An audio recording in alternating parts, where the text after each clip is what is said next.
I'm going to show you 3 ways on how you can kickstart your brand in 2023, and I recommend you follow those steps in the order I present them in this video.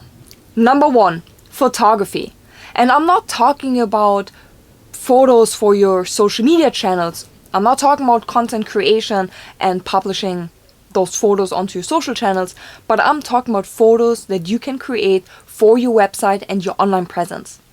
So when a consumer or viewer, visitor sees those pictures, they know exactly what you're all about.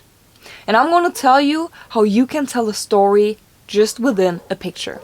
Have you ever heard the saying, a picture can say more than 1,000 words? Well, that's what I need you to do. I need you to tell a story within your pictures. Whether you're just starting out building a personal brand or you are relaunching your personal brand, photography is the number 1 thing on your list. And there's 2 ways how you can go about taking pictures for your website. Number 1, you can hire a professional photographer. So that photographer would come to your workplace and is taking pictures of you. That photographer would take care of all the editing and provide you with the edited images. Now, here's a disadvantage. If this is your very first time taking pictures of yourself, being in front of the lens, being in front of the camera can be super uncomfortable. And I know this for a fact because I'm taking pictures for everyone at my workplace so I can put them on the website. I'm a daytime CMO. I'm responsible for a whole lot more things than just marketing. But I'm taking pictures of people to put the headshots on the website. And every time someone walks into my office and I'm putting out my camera, the lens is focusing straight at them, they get super uncomfortable. And it typically takes a good amount of time to find a perfect headshot. So chances are that you feel the same way. You might feel uncomfortable in front of the lens, especially if this is your first time. And not everyone has the skill to make other people feel comfortable in front of the lens. So if you hire a professional photographer, please keep that in mind. In addition to that, sometimes photographers go above and beyond when it comes to editing your pictures. So when you get them back, you might think, oh my god, I don't even look like that. Every wrinkle in your face is removed, every blemish that you have, and everything, the characteristics that make you, you, are totally gone.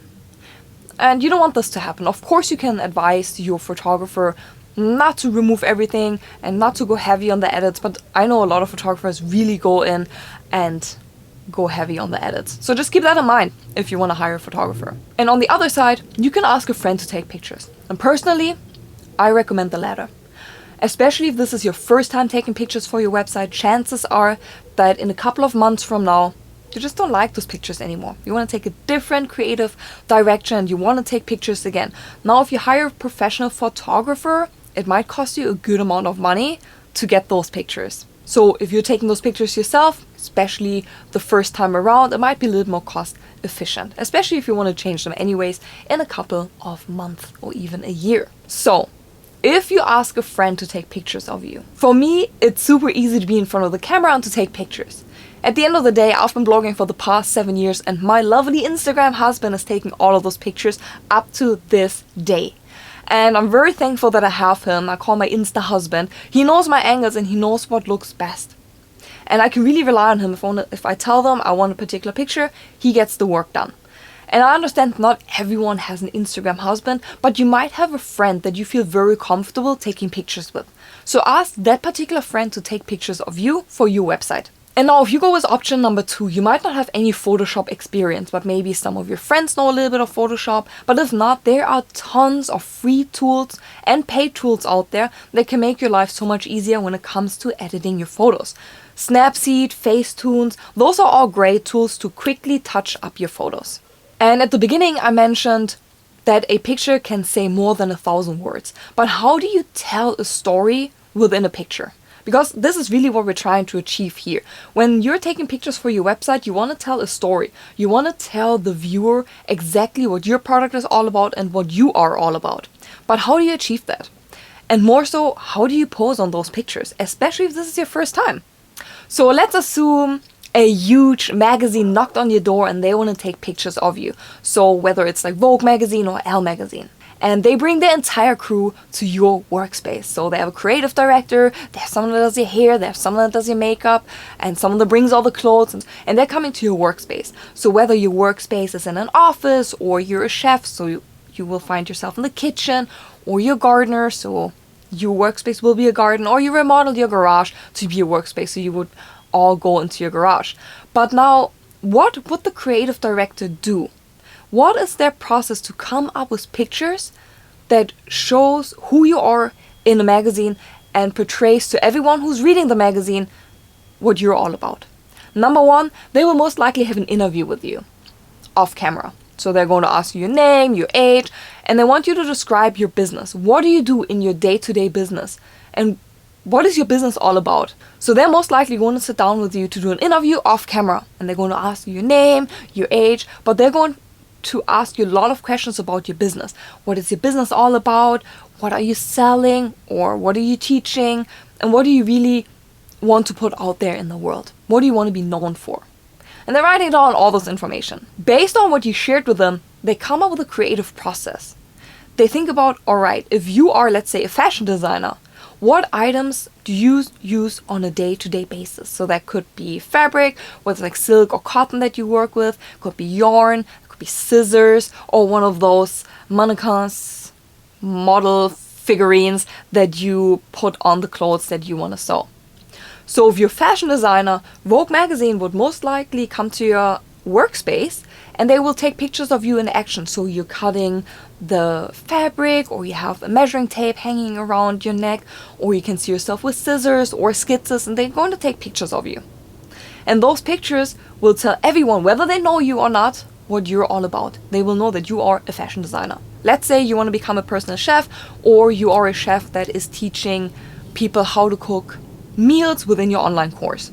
Ideally, you will be in the kitchen chopping up vegetables or having produce in your hands, having a knife or swinging that frying pan, and all of those pictures will be taken of you. So if someone looks at your website, they know that you're a chef. But let's say you work in an office, let's say you're a business coach, or you're an educator, you're a course creator. What items and tools do you use on a day-to-day basis? There could be a camera, of course your cell phone, your laptop, maybe a whiteboard, whatever it might be. And you will utilize all of those different tools to take pictures. So let's say you work in a coffee shop. Take your laptop, take your photographer there and take pictures in the coffee shop. Or let's say you like to work from the couch and maybe your furry coworker, whether it's your cat or your dog, always sitting next to you. Capture that moment on the camera. Whatever it might be, in order to tell a story, use the props that you would use on a day-to-day basis, include them into your images to tell a story. Or you're an author. What type of pictures can you take to tell a story? Well, you can have an old school typewriter, or you can have your laptop, or you can have pieces of papers everywhere and you're literally laying in the papers to tell a story that you're an author. So to sum it up, think about the items you use on a day-to-day to run your business, whether it's utensils, tools, whatever it might be, and capture those in your images. Number 2, website and social media channels. You gotta see your social media channels as a storefront. So let's assume you're walking into a mall and you're seeing all those storefronts. The storefront really depends whether you're going to go inside the store and check out the product you saw in the storefront, or you keep walking by.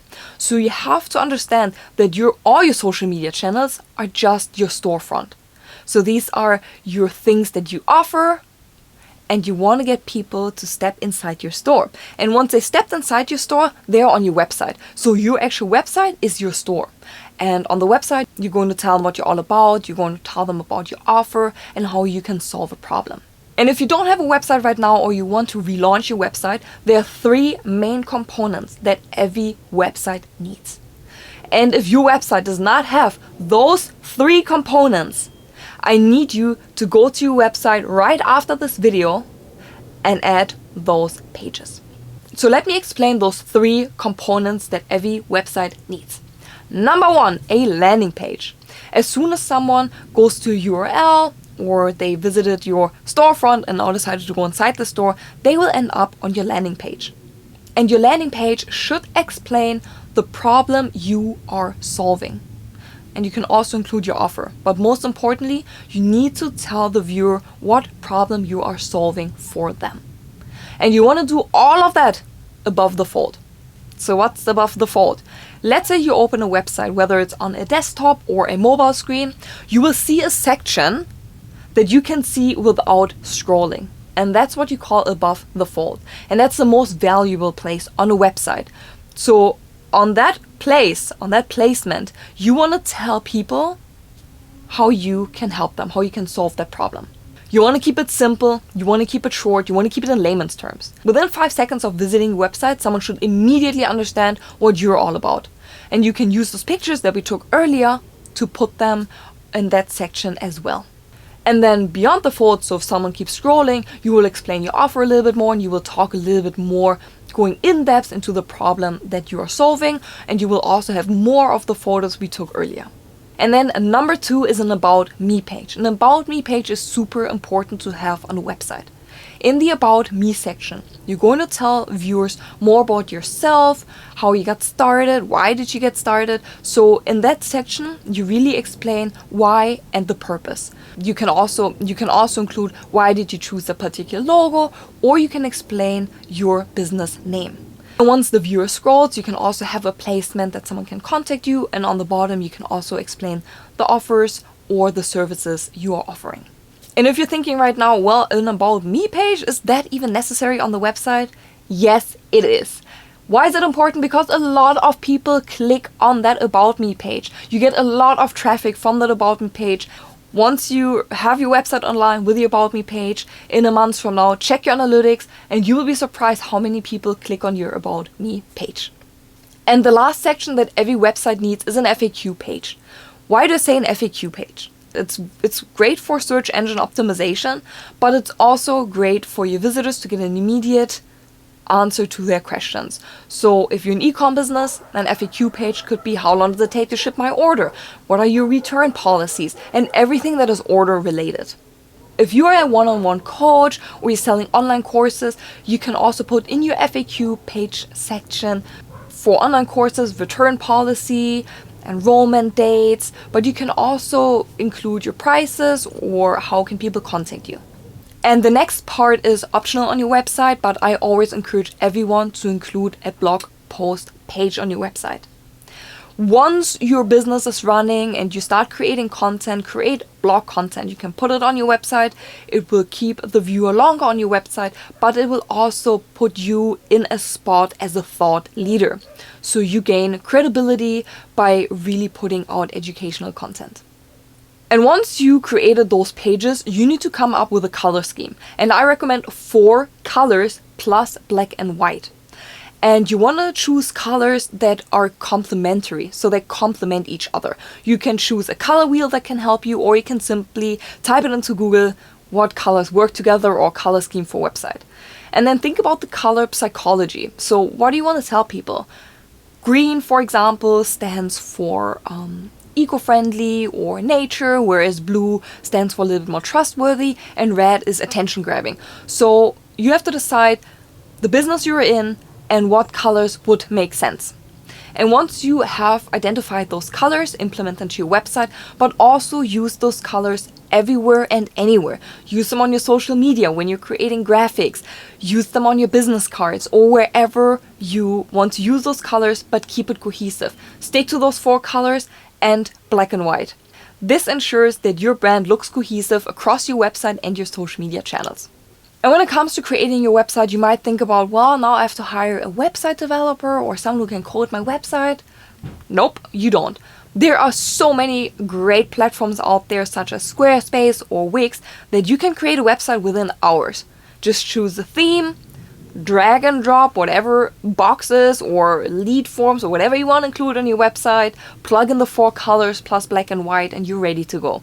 So this is a super cost-efficient way to build your website, and you're in control of everything. Once you build your website, upload all the pictures we took earlier and write a little bit of text so it makes sense and everything comes together. But keep in mind, when you write text for your website, keep it simple, straight to the point, and keep it in layman's terms. You want to make sure that each and every person that goes on your website understands exactly what you're all about. Once you're done with your website, you want to claim all those social media channels. And what do I mean by claiming social media channels? Well, you want to go out there, you want to go to Facebook, Instagram, TikTok, Pinterest, Twitter, and all other channels that are not mentioned right now, and create accounts. And now if you think, well, I don't want to start a Twitter account, or I don't want to do TikTok videos, it doesn't matter. I still need you to create an account on those social media platforms, because maybe you don't want to do it right now. Maybe you don't want to create content on Twitter or TikTok right now, but maybe that changes within a month or a year from now. And you don't want to risk that someone else is claiming your handle on those particular platforms. So I need you to go out there, claim every social media platform, whether you're uploading content to the platform or not. And when it comes to choosing your username, ideally you want to use the same username across all social media platforms.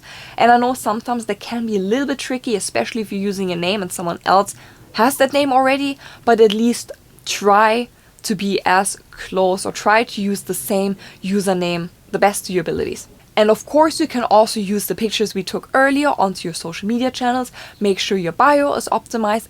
Of course, you can use the pictures we took earlier to also put them on your social media channels, to put them as the little avatar, what you can see, so your Facebook profile picture or your Instagram profile picture. And also make sure your bio is optimized and your bio looks cohesive on each and every social media platform. And step number 3 in kickstarting your personal brand, content creation. Building a personal brand takes time and effort. And you might have heard of Gary Vaynerchuk. And if you haven't heard of him, I don't know, do you live under a rock? But most of us definitely heard of him. And he says that you should publish as much content as possible to as many content channels as possible. And I agree with him partially. I understand that as a solopreneur or someone who just gets started, someone who doesn't know much about social media, it's difficult to create tons of content on a daily basis and push it out to as many content channels as possible. Instead, focus on creating long-form social media content for one channel.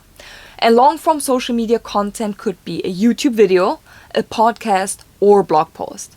And it's really up to you to decide, where is my strength? Am I great at video creation? Do I rather do a podcast, or am I extremely great at writing blog posts? So whatever it is, you have to choose your medium, but you have to really look inside of yourself. You really have to understand, what am I good at? Do I like to create videos? Maybe I'm way better at just talking at a podcast, or launching a podcast with someone else, or having guests at my podcast, or you're just really awesome at writing and you can write 500 or 1,000 words in no time. So you want to identify what you're good at and then run with that. So for example, for a long form YouTube video, anywhere from like a 20-30 minute video, same goes for the podcast, anywhere from like 20 minutes to 30 minutes, and your blog post should be at least 500 words long. So identify what long form piece of content would work for you and get started with that. I always recommend that you get started with a long form piece of content, because you can break it down in snackable pieces. You will work way more efficiently when you do that. And I created an entire online course about it, how you create a long form content, what is a long form content, and how to break it down into snackable pieces. So if you're interested, I included a link in my bio that you can check it out. And if you want to check out free content that I created around that topic, I also have a YouTube video, I'm including it as well in my bio, that tells you how you can repurpose your content from a long form piece of content. So definitely check that out. So once you identified what long form piece of content you want to create, so a YouTube video, a podcast, or a blog post, in addition to that, I also urge you to select one social media channel that you want to get started with. For example, that could be Facebook, Instagram, or TikTok, but select just one social media channel that you really want to put your time and effort in to grow that channel and to get traction. Why do I recommend that? Well, if you're just getting started and you're super new to the whole social media and online game, and you're a solopreneur just like me, you don't want to spread yourself too thin, because if you do that, you will end up with half-assed content on all your social media networks. So instead, focus on a long-form piece of content. So you have this as your backbone, and then you focus on one social media network that you can really build. And once you build this, once you get traction, by traction meaning you publish content, you show up on a daily basis, you get comments and likes, and you build a following, and people slide into your DMs, then you can move on to the other social media, to another social media network, to start building that network. This will allow you to create content effectively, but also efficiently without burning out. So to sum it up, how do you kickstart your brand in 2023? Number 1, photography. take pictures of yourself that tell a story.